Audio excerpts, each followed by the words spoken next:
Okay. Hi, everyone. I'm Anne Marie, and this is The Joy of Poeting. Thank you so much for being here today. We are going to explore the golden shovel. It's a more modern form that was invented by Terrance Hayes. His initial or his original golden shovel pays homage to Gwendolyn Brooks, who wrote the poem "We Real Cool." And in the beginning of that poem, she sets the stage. The setting for the poem takes place at I think at a pool, at like a billiard place called the Golden Shovel. And he uses the words from her poem, it's a pretty short poem, as the last word of each line is one of the words in her poem. And since then, people have taken on this form, this structure of borrowing lines from poems or quotes or song lyrics, anything from somebody else, and using that as inspiration to write a poem. It's usually in conversation with the quote. So, for example, if I don't know, you have a quote from Shakespeare's Romeo and Juliet, I don't know, it's just coming to my head, then your poem would likely be some sort of conversation that with that quote or that line.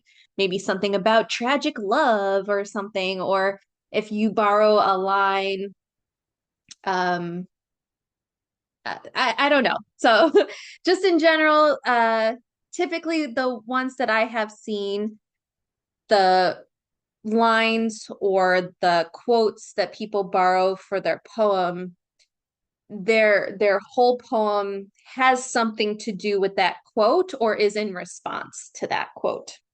I hope to show you today. Also, there was a question, I think either last week or like 2 weeks ago, that people were like, am I allowed to talk during this? And yes, so you're allowed to unmute if you have a question, even if I'm in the middle or whatever, you can just unmute and ask your question, or make your comment, or whatever.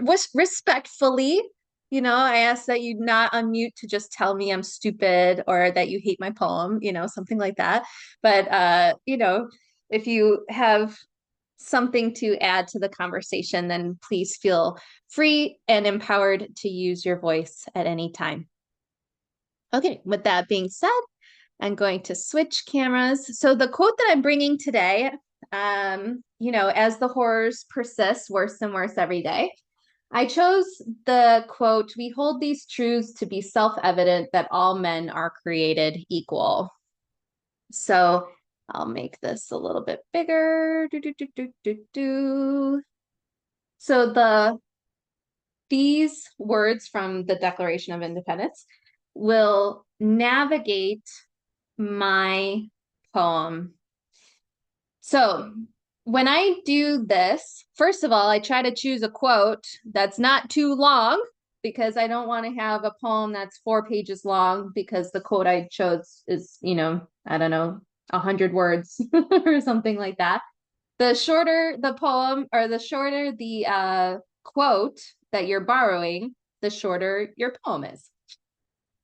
And in order to uh I guess get my mind ready for where I need to be, I like to have the words I need to get to written ahead of time. So I'm just going to make these little placeholders that while I am coming up with whatever I want to say, I have these words over here. I'm going to turn self-evident into 2 words for this, but maybe I'll change my mind and make it one. We'll see.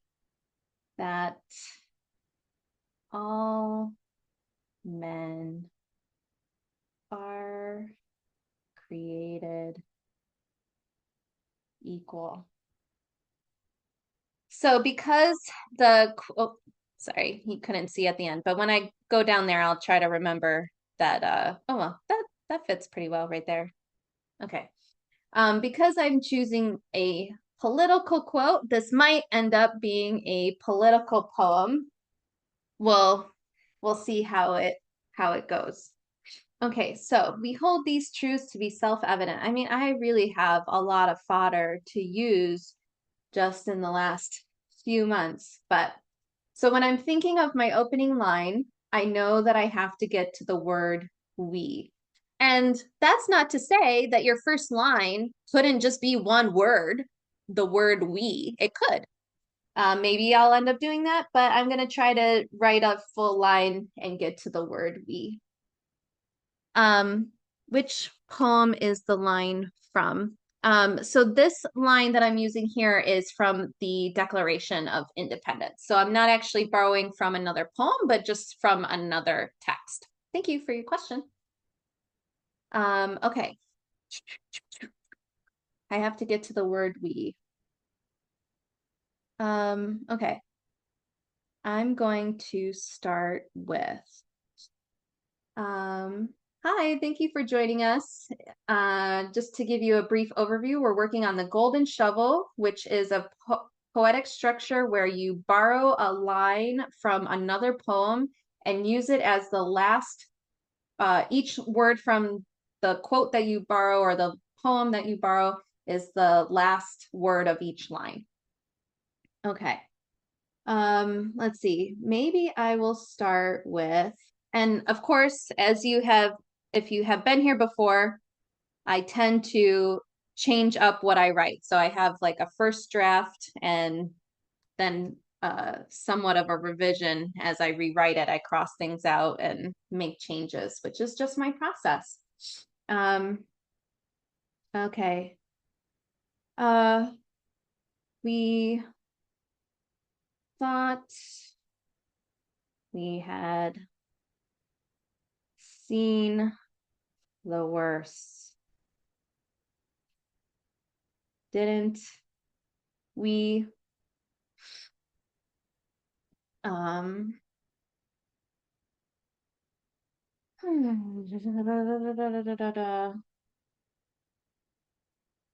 okay, brain, turn on. We thought we had seen the worst. The worst, not the worst. The worst, didn't we? When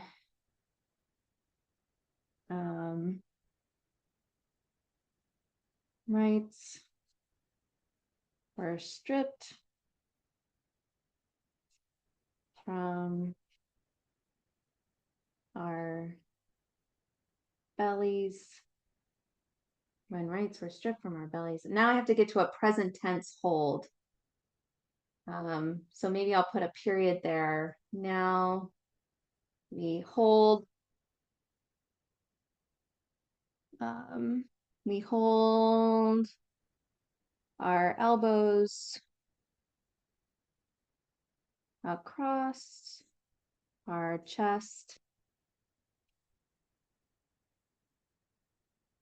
defiant in front of these new proposals, clenching. Let's see, across our chest, defiant in front of these new proposals. Maybe clenching, maybe not clenching, clenching, clenching our jaws, remembering truths, what? Remembering truths are only truths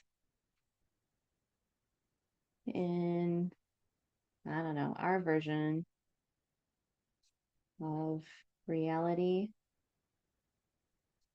and not to are only truths in our version of reality, and not to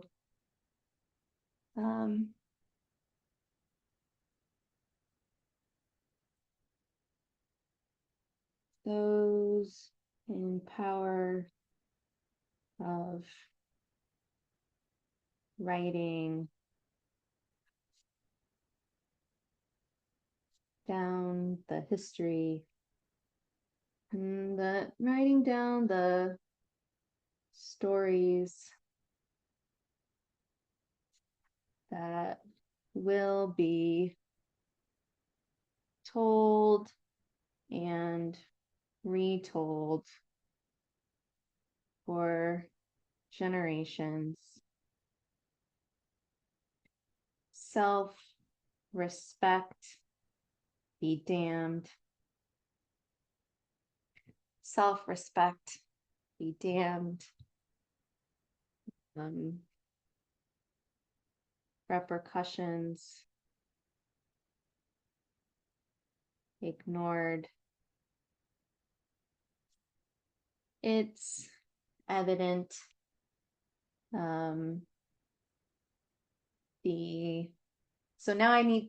so each time I take a line, I know I have to get to the following word, and I'm just kind of winging it for now, but then after I write my first draft, I'll go back and maybe fix some words or rewrite or cross out.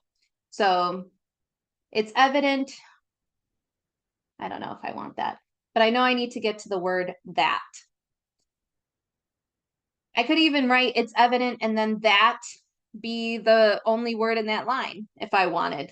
The rules are there are no rules. But like I said before, I'm going to try to make a full line. It's evident.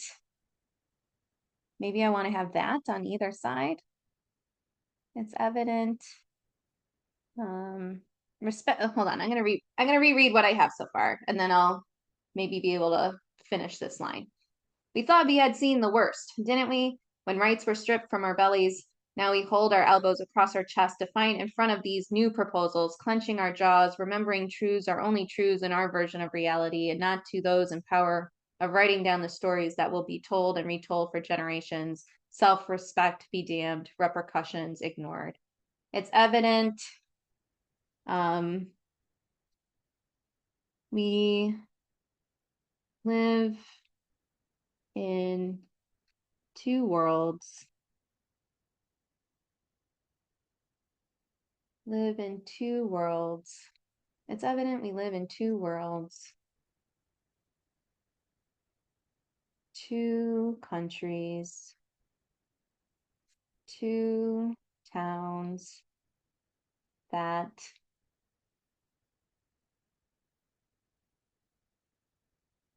see our world, our country, our town, all.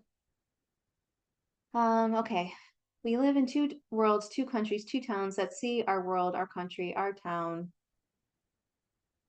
for all that it is, for all that it is, through a lens of community or through a lens of men, men through a lens of men. I want to say like men earning money, but they're not really earning it, stealing money, acquiring money, that it's through a lens of community or through a lens of men, maybe and their money, through a lens of men and their money. The ones who are what? The ones who are apathetic or even resentful to the notion that some were created that some were created. Do I want to say that? It's through a lens of community or through a lens of men and their money, the ones who are, maybe I don't want this, this is a little wordy, resentful of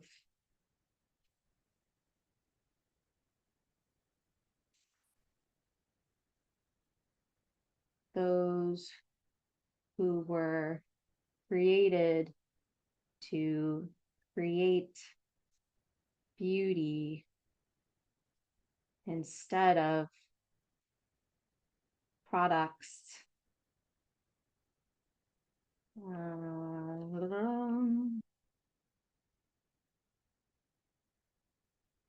Maybe I'll put just created just to create beauty instead of profit.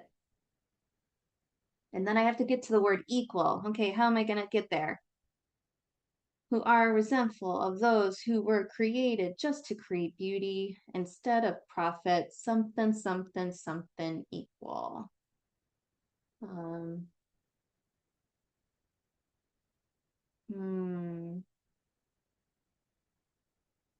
We're equal.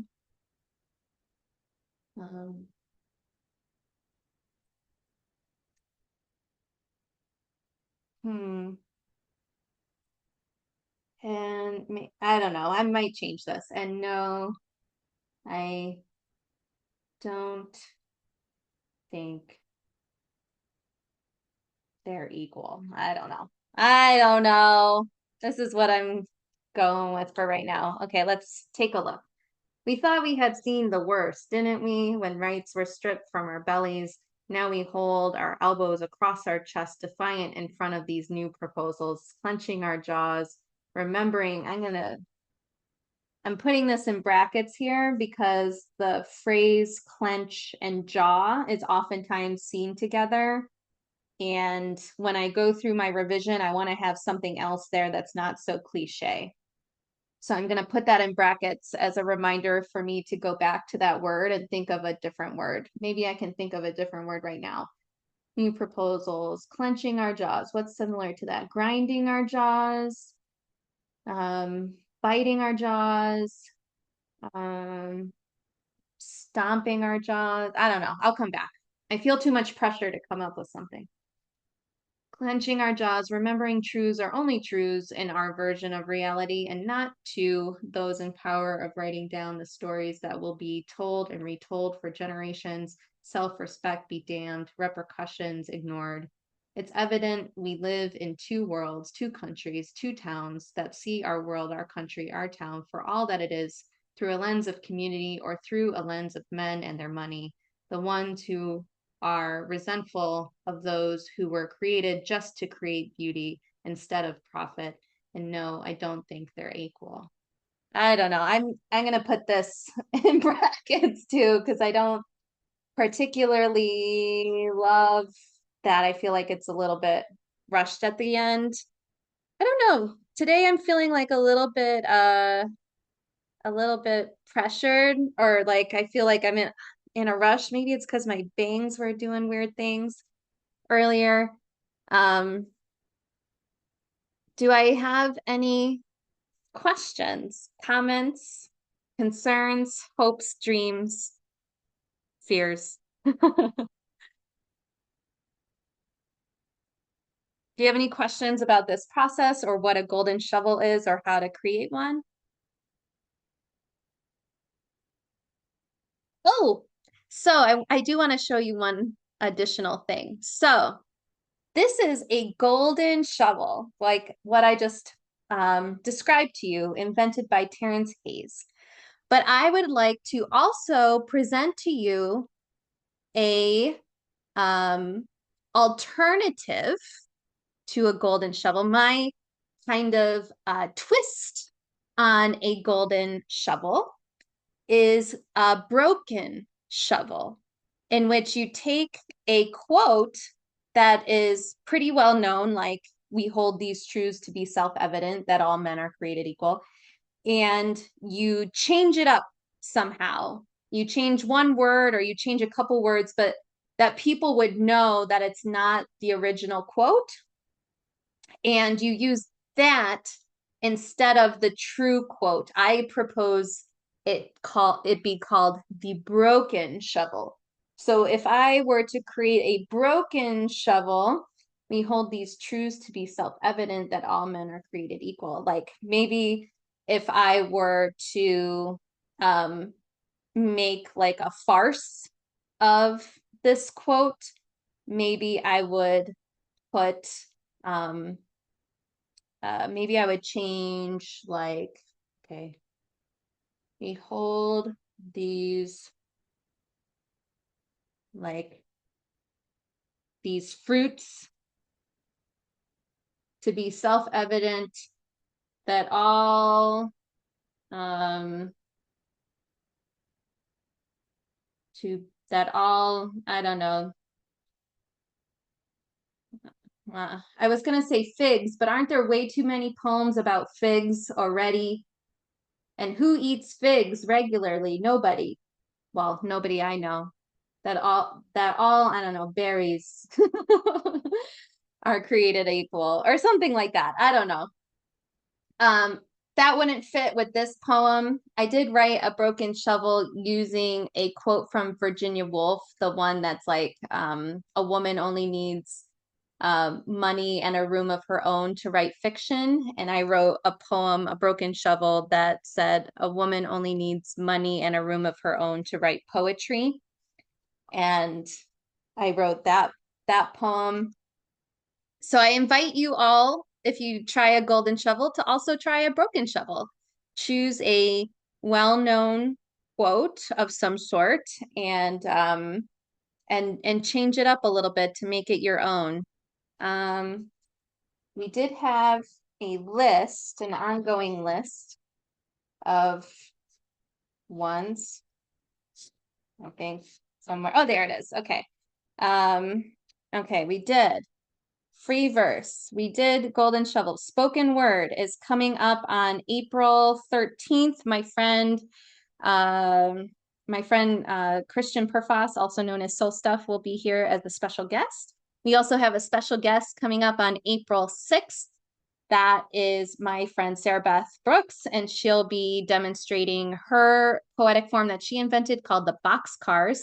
Oh, and Connie, stick around at the end because I want to talk to you about location. So the last one on this list is Villanelle. So shall we do Villanelle next week, unless I have any other suggestions from anybody else?